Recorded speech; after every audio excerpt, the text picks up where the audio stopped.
Welcome back. Let's do some more homiletical thinking. Well, obviously this discourse begins with a series of conditionals. If, because if. Look at verse 1. Im, if what? Tzafan, if you store up or stow away. I think here the idea is just as I didn't immediately use everything I learned in seminary, I stowed it away and maintained it so that it was there when there was a death in our church family and I could draw on that training and put it to use. Or when the dark and dry season came, the resources were there to draw on and to trust the Spirit of God to use, to refresh and to brighten up that dark period. The concept of oznaim, the ears. In the Hebrew Bible, ears are associated with a conscious act of hearing, but the semantic range of to hear and to listen includes the idea of to obey. I think it does in English as well. I mean, what's the meaning of a frustrated parent's question, why didn't you listen to me? It's another way of saying, you disobeyed, or you ignored my instructions. The concept of lev, heart. In Hebrew thought, the heart's not so much a metaphor for emotions as it is in English. I'm not saying it never has an emotional nuance, especially with reference to courage. But English readers need to check out usage like we find in Deuteronomy 29:3, that we would have a heart lada'at, to know, eyes to see, ears to hear. Well, there's no contest. We know ears hear and eyes see, but most English readers don't think that hearts know. But you get the idea. Verse 3, ki'im, because if. So, what's the implication of the imagery here of tikra? You call out. Titein kolcha, to raise your voice. Ideas, nuances anyway, of personal initiative? Maybe a sense of urgency? In verse 4, another im, if. Im tavakshena, if you seek. Tachapsana, if you search, track down, hunt down. I mean, nothing passive here, eh? And what do you make of the imagery of mining for precious metal and hidden treasure? I mean, whether hidden treasure as in lost or buried. Does it speak to high value on the one hand and extraordinary diligence on the other? An ancient example of the implied dynamics, I think, is found in Job 28, verses 9 through 11. Man puts his hand to the flinty rock and overturns mountains by the roots. He cuts out channels in the rocks. His eye sees every precious thing. He dams up the streams so that they don't trickle. And the thing that's hidden, he brings out to light. Almost imagery here of California gold rush, or more recent undersea treasure hunts for sunken treasure. But pay close attention to this. In verse 1, the sage isn't talking about subjective hypothesizing. No. There are intended parameters, namely the particular sayings and commandments. I mean, this is not free association brainstorming. Verse 5. As. So, if you seek out wisdom in this way, what's the result? You find God. Wow. In the first discourse, 1:7, the fear of the Lord is said to be the beginning of wisdom. But here we're told that the fear of the Lord is the objective of wisdom. Remember the intimate relational concept of knowing, yada, in Hebrew. this is not earning an A on a theology trivia quiz. It's much more than knowing about God. In the next discourse, chapter 3, the child, disciple, is exhorted to trust Yahweh with all your lave, your mind, your will, in all your ways, that is in every aspect of your life. Personal, interpersonal, emotional, intellectual, professional, recreational, avocational, financial, in every aspect of your life and being. Da'ehu, know him.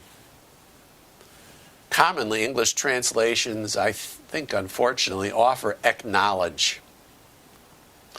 But to too many English readers, they think, oh, recognize him.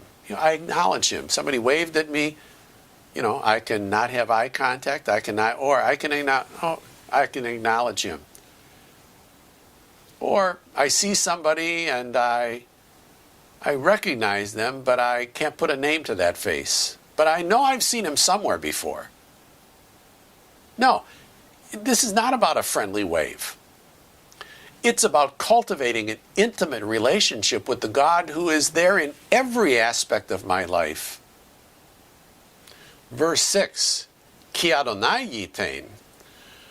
Verse 5 discusses the results of this approach. Now, the key here introduces the reason clause. It's because the Lord gives wisdom. From his mouth come knowledge and understanding. In fact, Yahweh has a warehouse bursting with wisdom. Verse 7. And is a shield. For whom? For those who are yashar, upright, honest.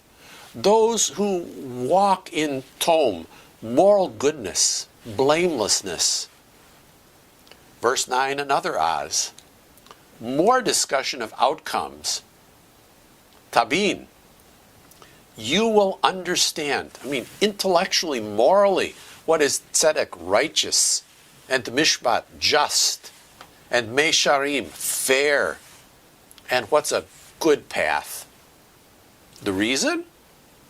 Wisdom will enter your lave, your mind. Knowledge, the object of which this discourse is being God himself, verse 5, and his word, verse 6. Knowledge will be pleasant to your very being. Mazima, discretion will guard. Tuvuna, understanding will watch over you.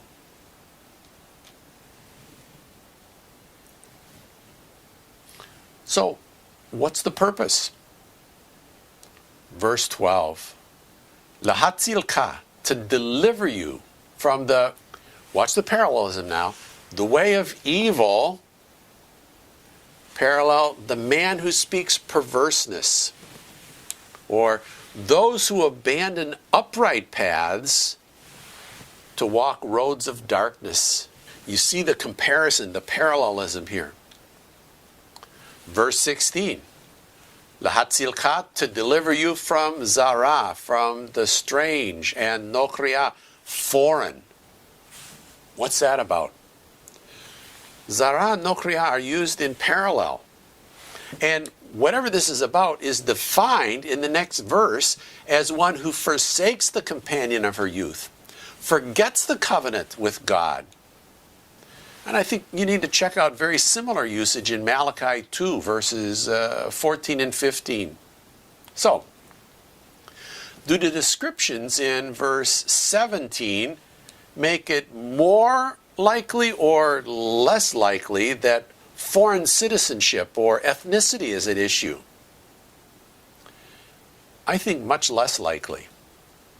So it's not her ethnicity or her citizenship that makes her strange and foreign. It's her choices. It's her behavior.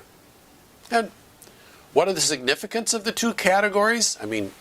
12 through 15 and 16 through 19. Does the first speak mainly to the philosophical and ethical domain, while the second speaks primarily to the sensual and the moral domain?